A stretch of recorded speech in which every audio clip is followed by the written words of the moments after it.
Guys. Wanaume. Wase.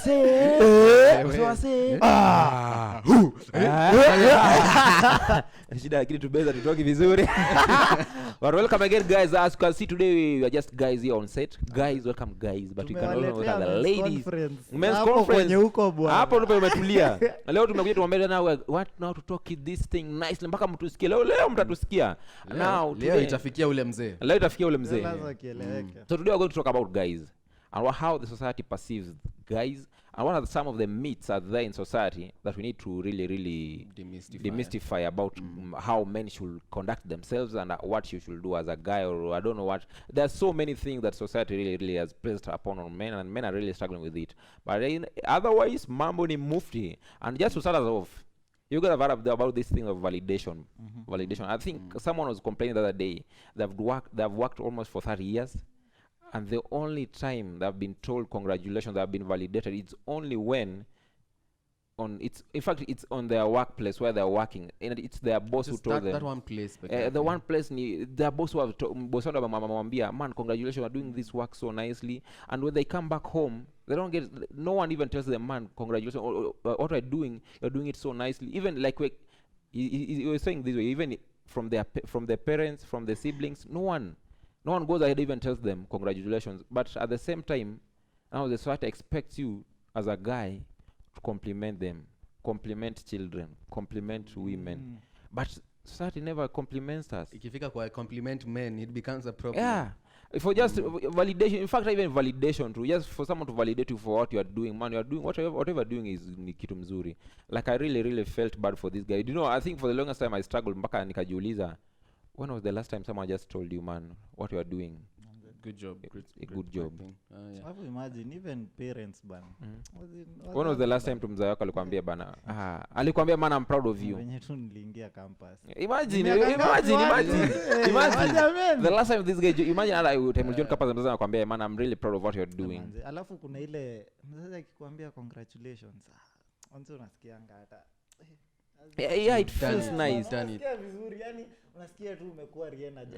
Unaona? But it doesn't happen that way, honestly. But I think it's banya we've grown up to a society that has vitu mingi sana.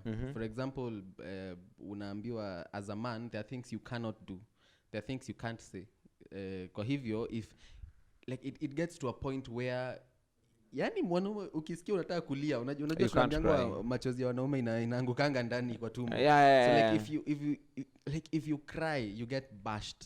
You see this as we were talking earlier and you were saying wanaume wana niningi wana like when it comes to them doing good things no one notices, but when you do one wrong thing everyone will be on your neck. And that one wrong thing is not like an abomination. It's something like you crying.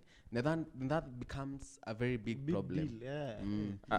I think for me, I always struggle with this thing in this sense. It's the same men who are instigating this thing to go on, and they're fueling it. Instead of us supporting us as guys and working on it and saying it's okay for a guy to let me tell you, hapa tao tu upigwe ngeta and then tuanze kulia.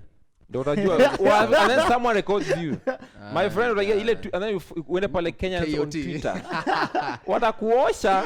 I'm telling you, those guys are going to get on you back on a case baka utatoka kwa kusema is it really a bad thing just to cry, just to be vulnerable, just to be who I am? Because you know sometimes I think this thing now makes men can't be vulnerable. Why? Wakaivi chini ufikiri unataka kulia. Alafu mimi nakwambia Calvo budo unataka kulia. Unataka kulia. Ama start this way. The moment I start nianza kuona you are getting to a place where you're almost getting unakuwa vulnerable. Tunaambi na kagidi anaanza kuanza Buddha then it seems like it's a bad thing to open up to be vulnerable. By the you get to Twitter, ingia Twitter bana, angalia mimloads wenye wako na hizi meme za mwanaume ufai mwanaume wote ni wanaume bwana.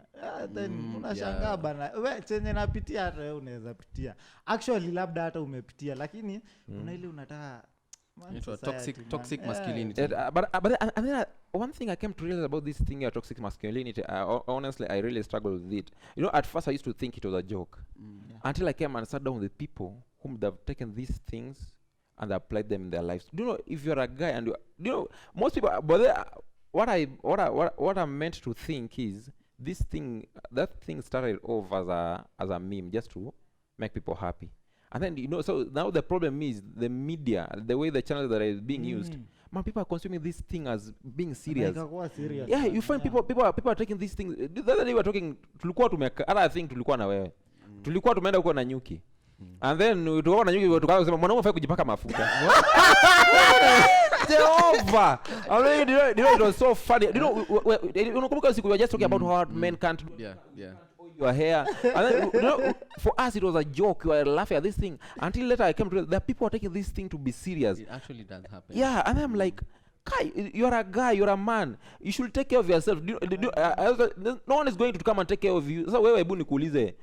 Honestly I don't know this thing, but if there are ladies who really want guys who mtu majipendi, I'm saying that's fine, but you need to take care of us. Besides even for someone to come and accept you, it's for your own benefit, for your own mental health. Buda sasa wewe unataka kufuata, you want to be toxic, you can't.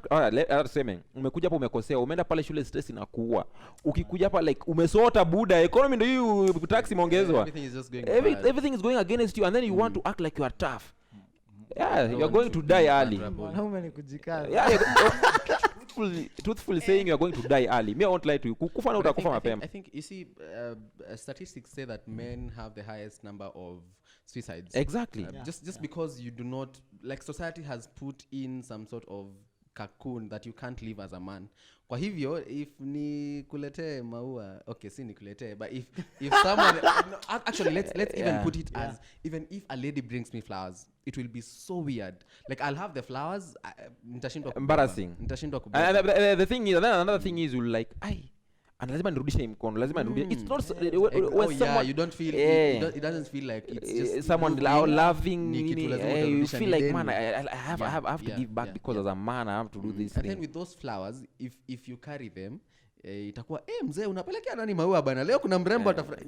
They're yours. No one ever looks at it as I think I've had funny stories about flowers and this, and there was this time I had a guy was saying when he likes buying flowers for the girlfriend, but now the problem is the moment he goes and buys these flowers, hautajua amenunua maua, anaika carry bag buda imebeba vizuri, imeweka vitu zingine, hautajua ni maua imeweka ndani, ina kama flag nani. Why I'm always wondering why are you embarrassed of something that you know it's good for you. You taking these flowers with you to a girlfriend, it's appreciating her, and she'll be happy. It's going to benefit you. Why are you embarrassed to carry these flowers? Amwe kuna mtu abeba maua. I've seen those people who abeba maua, anaangalia hivi chini. Mtu hizi beba hivi, wabeba hivi, unataka kidida buda. I think that begs the question of, is it okay for men to be vulnerable? Honestly, me personally, and I think honestly for me where I am right now, I'd say it's good to be vulnerable, but at the same time, choose the people whom you are vulnerable to, because getting that person who is going to really welcome you in and give you that space to be vulnerable with them, it's a good thing, because most people sometimes someone will give you this space, but at the same time they're not going to cover your privacy, because vulnerability comes with privacy and trust. Sasa umekuja unaniambia bana buda ati mimi nakuja naanza kulia nini kulia mbele yako hapo nikikwambia siri zangu hapo next time unasikia aje kama kuja sasa story zangu kwa mzee story kwa mzee I'm like I can't even trust you. That kills the trust in me, and that kills the urge to be vulnerable again, but I'll never open up. Kagiri, I think first of all, as in kubali shida iko, you see the first step of kupitia shida, as in kuichallenge, as in ni kwanza ukubali iko, as in wacha, as in nimesota, yes, lakini ni ile hapana ati tunaenda niko na mradi, then I'm like ukifika huko sina do mam nini as in alafu watu wenye unajaribu kuimpress, as in ni you really don't care, you all are mnangojea do kwa wazazi, so ni ile boys wewe unataka kununulia dem maua. I think that actually reminds me, as in hata anatumiwa do, wewe pia unatumiwa do, lakini wana expect mimi ndo nafaa kuwa na inanikumbusha like I think it's a popular song. Honestly siko sure ilitoka wapi, but this guy who says like wherever you're trying to impress your friends, you're trying to like live the life in Nairobi, but back home wewe uko watu wanaumia, so your friends will when things happen to you and they need to bury you, they'll not come home as your friends, they'll come home to see where you've been living. Nairobi ni sawa umekuwa hivi, but what about home? Another thing, How things and another thing you are forgetting, your friends from Nairobi are going to come to your home. Hiyo ni free trip kwao, hiyo ni road trip. They are taking an off from work.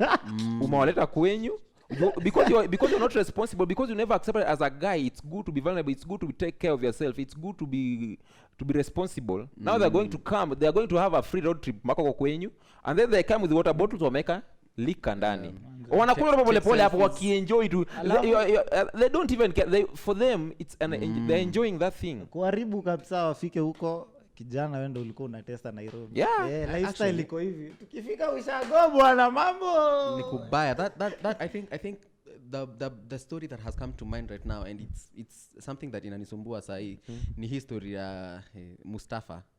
Nimekosa the first word. You see when the photo came out and he was in Amjengo, like before people even interrogated and tried to see what was really happening, judging, muliona venye walimbash. Yani even the purported girlfriend who knew him, she if it was a woman angeonekana kwa Mjengo tu hivyo. People would have started changa mbio very fast. Like people would want to know what happened beforehand. The ndo wanze waongee. But now because you're a guy, I think the world wants to treat you so harshly. Now we're talking, I think now you guys have brought up something that's really, really amazing. We're talking about finances, money. Society has it this way. If you don't have money, and I think it's something, and it's something society. I think society has continue pumping it to our heads. Like if you don't have money, my friend, you're not.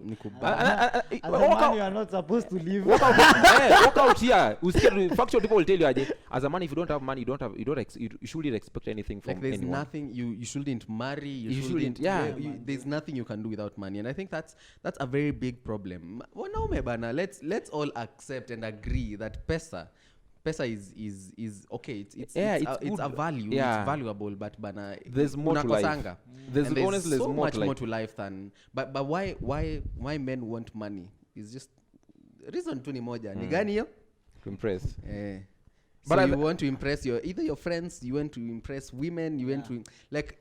Lazima tu kuna hiyo kitu. In other words, what I'm trying to say, the moment you just change your priorities when it comes to money, if you're a guy and you want to get this money, if you change your priorities from impressing women to other aspects of life, actually bettering yourself is bana hapo utakuwa tu fiti bana. But how many times have you heard of people talking about money and they're going to talk about people you talk about investments and everything. Now that you brought it up, how many times have you heard people saying get money, jitengeneze, and then they forget that your phrase of having a woman, impressing a woman? How many times have you heard that in someone in a speech?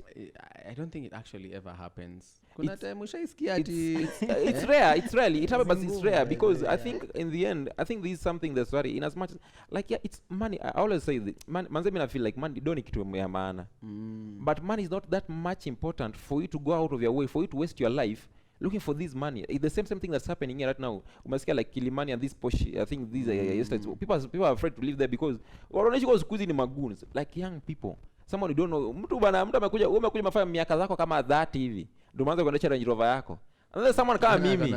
Mimi niko hapa nimemaliza tu campus juzi. Na ingewa strange and I'm driving the same car that you're driving, that we've worked hard for, and then you are like, and I've not even worked hard for this money. And now it makes it, and I think that's where the moral value of this thing comes in. Like you are going to negate all these morals to go for this money. I think that comes like just as talking about money, the issue of having money, and you see money comes with respect. Yeah. Okay, ideally that's what people say. Yeah. Does money come with respect, or you ought to be respected just by virtue of being human? I think honestly okay, same. Personally ni vitu zenye unafanya. As in personally I love community service.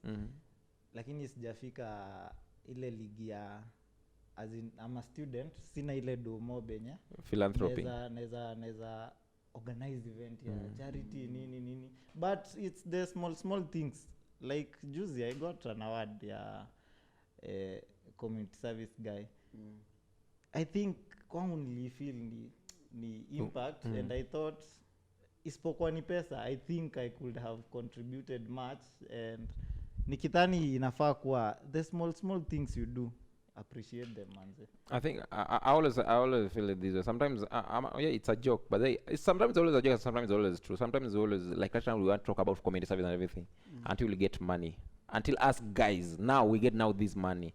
Are we going to do the things that we've said we are going to do? Am I going to negate Uanze them? kutesa sasa kijiji. That's what someone, I think someone was saying when you're poor, hauna hiyo nini, the real you imejificha tu. It's close. The moment you get that money, I think money brings out the real character of who you are. I think now you start struggling with the things that you can talk about good things. Hey, community service. Wacha upate zako mita zako buda. Unasahau Unasema giving out to the society. You don't want to be unasema I worked for this. Unaanza kujiserve. Yeah, you start now serving yourself. I think that's the hardest thing now being a guy. I always feel like society expects a lot from a guy. Now going out on dates. Dating buda, dating tu in Nairobi yetu. Ingia pale streets. Ambia mrembo I love you. Bas. Yeah. Mrembo anakuuliza. That's true. What are you bringing on the table? Is it? I actually saw a meme. Okay, it was not really a meme. It was a conversation, a screenshot of a conversation. So the first part that I saw was, I need a favor. And this lady was like, okay, the lady was, I need a favor. The guy was like, okay, anything for you, I can, yeah.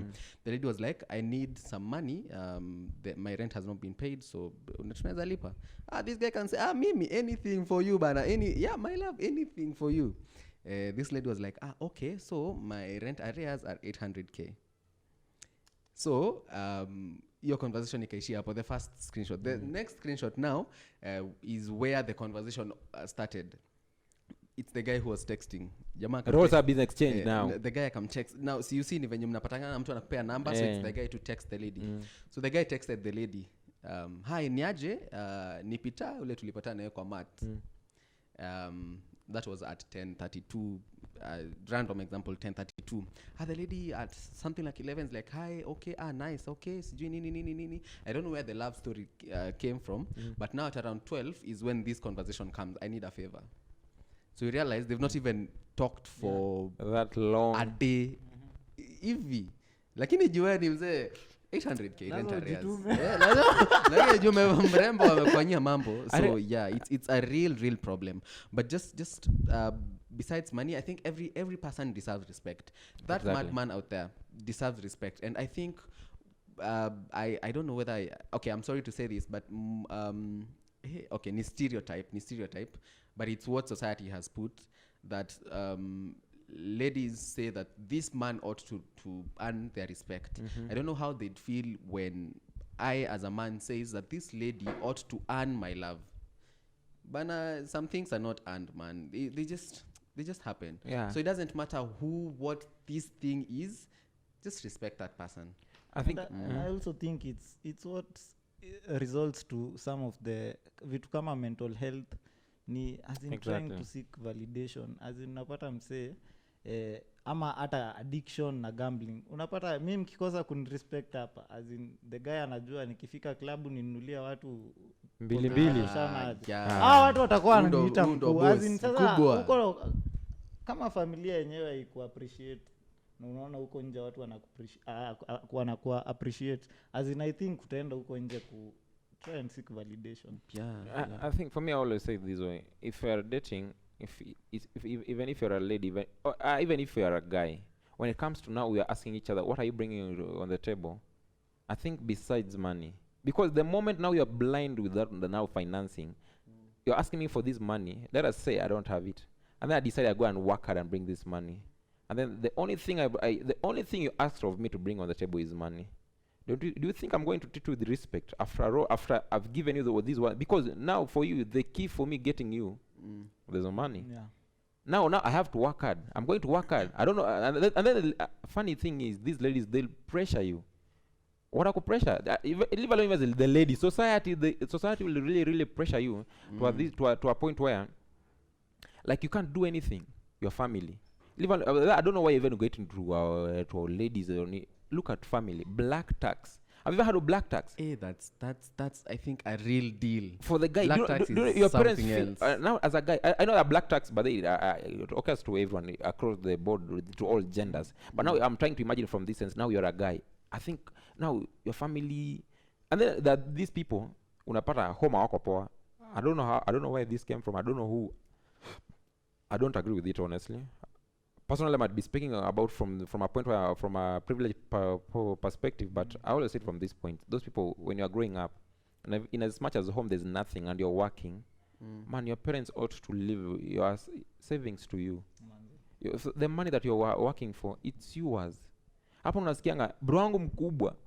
Hey manze, and hey mzee. But I think that's what I was talking about nikisema society and expectations. But I think venye tumesema, just in as much as you are in Nairobi, like living the life, mimi, I think don't forget home. You see, I realized that, okay, for example, where I come from, mimi I think I have a lot of pressure ya to make sure that those guys are going to be okay. And I know the moment I get into, say, a government office, it's not just my family that is going to call me. The whole village. Manze. So bana kama mwanaume, black tax is honestly a real deal, as you're saying. I want you guys to say from this point right now too, if you just decide to give up. Have you ever even thought of that idea of just unajiambia aje, man, I'm just tired of studying, acha tu nisare? Umaifikiria hata hivyo kweli? In your mind ukikata chini umaifikiria hivyo kweli? You know, it's so hard for you as a guy, useme aje, ai manze nimechoka bana, I want na hata nikate kwa maisha tu. But you know, because that doesn't allow for me, because right now hebu niambie, right, useme aje, I want now to pursue something that I really love.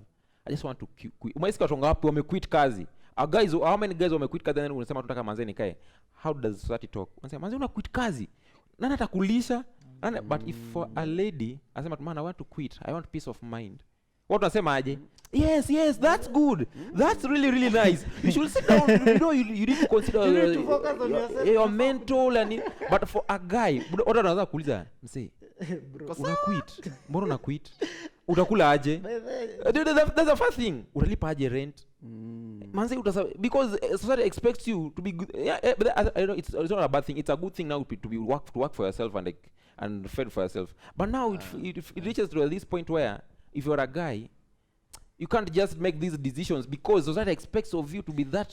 Actually, let me put a twitch to what you said and look at this perspective. Now you are a guy, you're married, your wife is working, you are working, and then you get fired.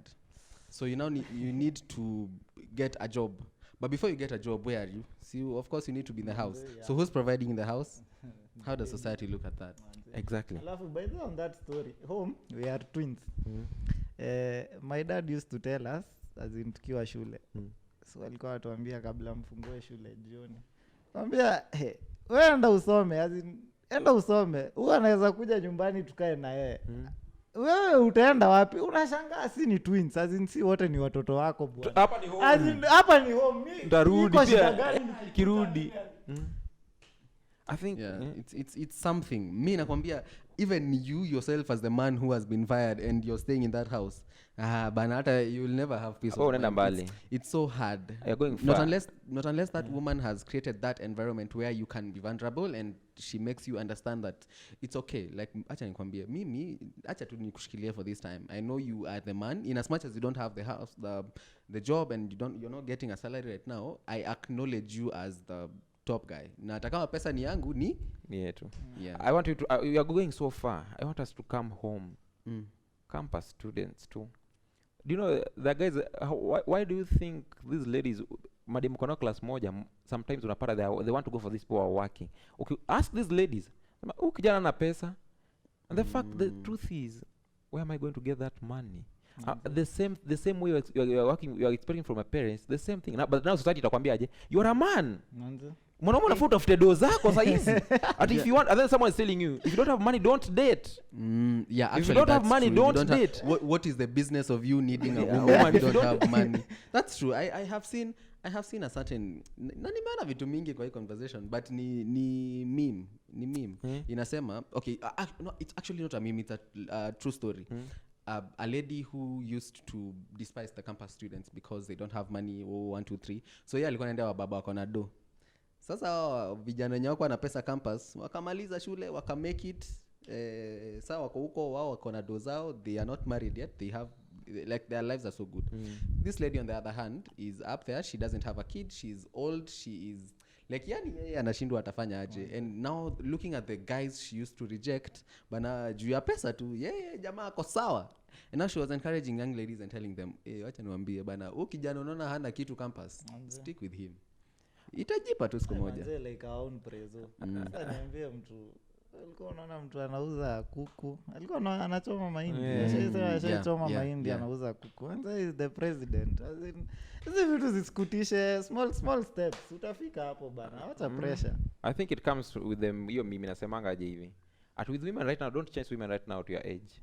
Ngoja miaka isonge songe, so maisikia hiyo. And I think that's that thing has a negative impact on women, because it's women who are instigating it, like in this sense. I don't know, these young boys don't have money, but at the same time wanakuambia aje ngoja miaka isonge songe, huyu mama ude manakata huyu akifika pale 30 ameanza kumkimbiza, anasema aje au anasema aje, I just want someone who's going to support me.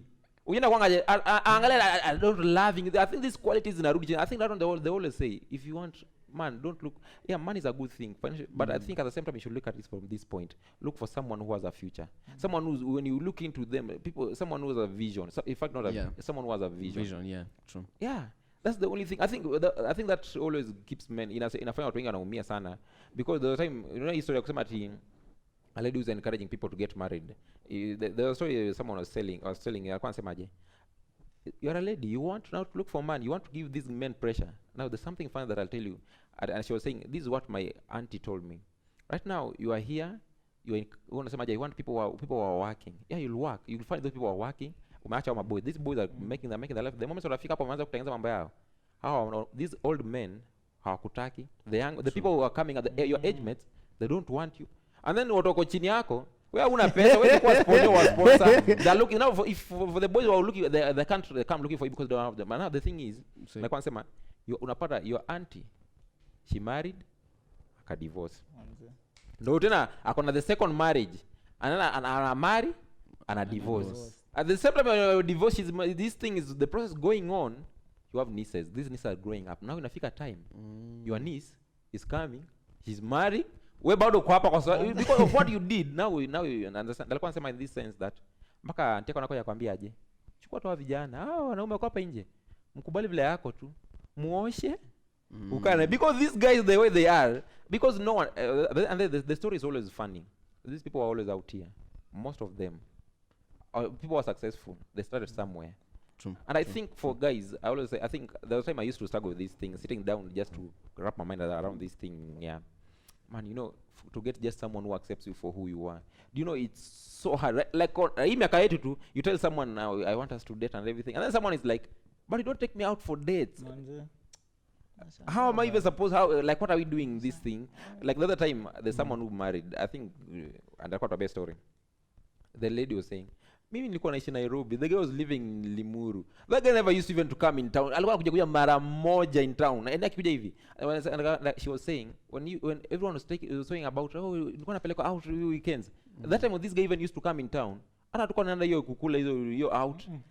Tukaenda out, tunaenda kupiga story. Like he never takes, like for him the dates ilikuwa tunaenda just quality time, because he never used to be in town.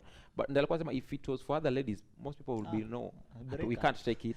Alikuwa sema this guy was like, man, for me nilikuwa nimejiambia this is what I'm going. But then alikuwa sema work with someone who's going to accept you for who you are. I think now when sorry yes, I think the best thing ni ati kila mtu tuliumbwa na God si wote. As in God knows you are there. God has a plan for you. As in he's the source of freedom, source ya do nini. As in you just believe in the Lord. As in anajua kijana wangu wako pale, anaona ukiteseka bana. As in mwachie tu, acha stress, acha pressure. I think with you getting someone who you can be like, who anaku consider as you are, we need to talk about being vulnerable as a man, and how hard it is and how possible it is to be vulnerable. Ebu nikuzuma Ilia, have you ever cried before a lady? Ama nyinyi wale mnamwambia mwambia just hang in there, afu next time utakuja kupata umehang in there kwa room yako.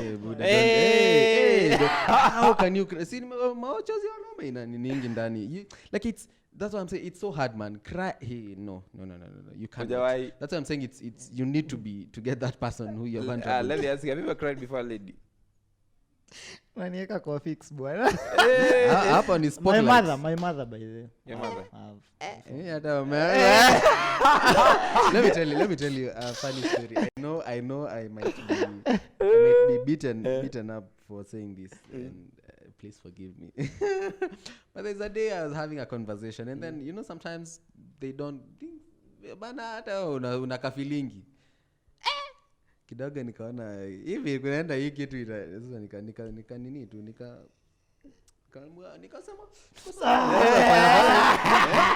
the lady noticed that things are not okay, and I couldn't give her the need to ask that question. Of course alikuwa disturbed by the fact that I can be emotional sometimes. So I'm sorry for that, but yeah, ikitu ni tricky. I think it has just been programmed in me, and the fact that I grew up in shags makes it even worse. There are things I honestly cannot do at home. After finishing high school, after finishing class 8, and now umekuwa mtu mkubwa au sijui nini umekuwa mtu mkubwa, vaa short. Well, vaa short. Unavaa short ukienda unavaa short. Nani nikivaa hivi short yangu hivi? Nakwambia huko. Unavaa short alafu unaenda ati market ati town center. Vijana watakufanyia this basic that don't even make sense at all. They just hey man, I think we need to grow up and understand that hizi vitu ni za upuzi bana. I think maybe that's new. Nilipikiwa chapo 10 bana, naambia lazima zote ziingie bila chai bana. Ufai kubakisha, utakula lakini usiache food. Unajua ni mwanaume bana. Ukiletewa food as a man you should Ngoja home.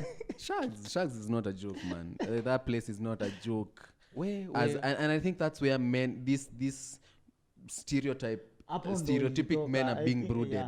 Yeah. Bana you see niko sure wakina, what do we call them, these guys from Twitter, KOT.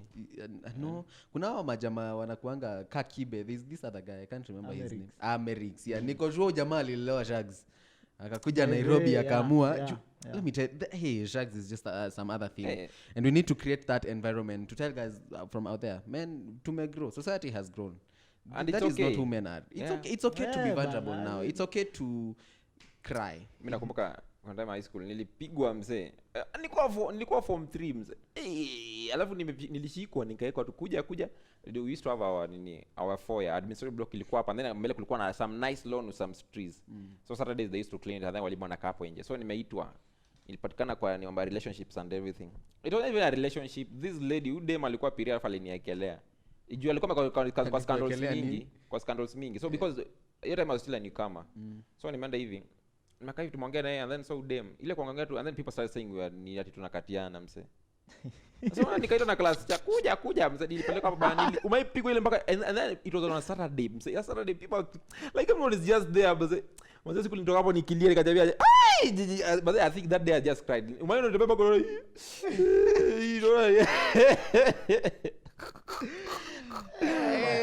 you are just blood vision. Manza, I really hated it. I think but crying, I think siku nililia hivi. Jamaa mimi leo sita feature ba. Ila nimeonewa tu uongo mbaya. I really hated it. Say. Hapana. But I think it's okay for guys, man. Just to wrap it up, man. It's okay. At being a guy, man, I think it's hard, but at the same time, I think I will now say it from this point. Everyone is just equal before God. Whatever you're asking of someone, kindly, if you ask of it, can you reciprocate it? Exactly, or are you just asking of it because you feel like the society, that society says because you're a man, you need now to do this? Yeah. Bana, mwanaume usikubali kunyeshewa ati mwanaume hafai kubeba mwavuli. Jana mbona unanyesha nilikuwa nimefurahi. Sasa umeanza kuwa personal by cool. Let me tell you guys. I think men, let's understand that sometimes it's okay, not sometimes, it's always very okay to be vulnerable, and it's okay to speak out. Be careful, because of course this thing is there, it's not going away anytime soon, but be careful with the persons you talk to.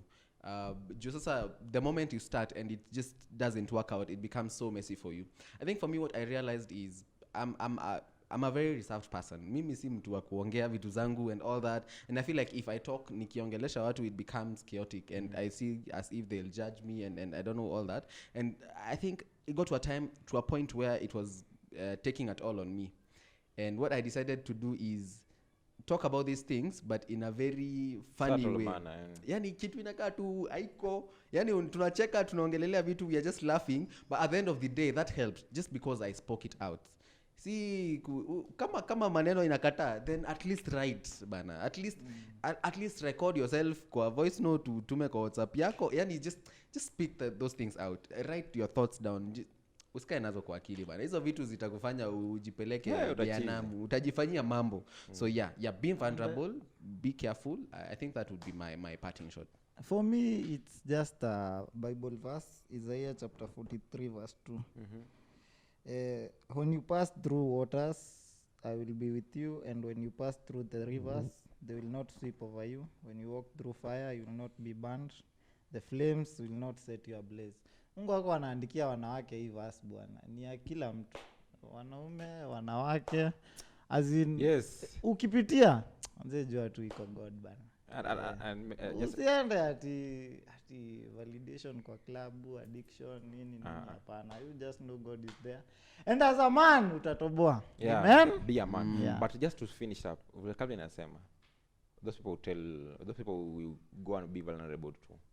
Mimi kuna maana kuja kukuweka hapa story msee, bana tutakudiscuss hapa story. Choma. But no, we want to do that, but kindly look, be sure of like those people whom you are talking to. Hey, so mimi nasikia stories kwa radio bana. Unasikia story yako, budo unaka hivi bro, unasikia story kwa radio. I was seeing a meme today in the morning. It was saying our teachers wako TP. Unaona venye sasa the teacher is saying, my class has to be interesting. Sasa anaenda pale, there's a friend of mine. Anaanza kupenda story yako sasa. Ndio class iko interesting. Okay, kwa hivyo let's be bana, be careful though you tell your stories. And with that guys, but I think as you guys live, if you cannot find someone you can talk to, bana pale social media zetu zinakuanga open bana, kuja ulie tumesema write those things down, kuja ulie mashida zako hapo. Let me tell you, if we do not respond and if we do not do anything, let me tell you, by virtue of you talking, hata utajua bana you've helped yourself, utakuwa relieved. So kama kawaida manze, do those things, follow us our social media platforms everywhere, The Chambers Podcast. Leo sina ile kitu ya red lakini bana, you guys subscribe, share man our content. We need to, if you guys agree that we are helping the society, please tafadhali bana, let's push us, let's get to 1,000 subscribers man. Thank you. Asanteni sana. Tell a friend to tell a vitu friend. mzuri Tusikia watu kwa nje. And let's be a man, not just be a statement bana. Don't be a man, sometimes cry bana. Be a human being. Be a human being. Asanteni sana. Thank you so much. Bingo. Adios.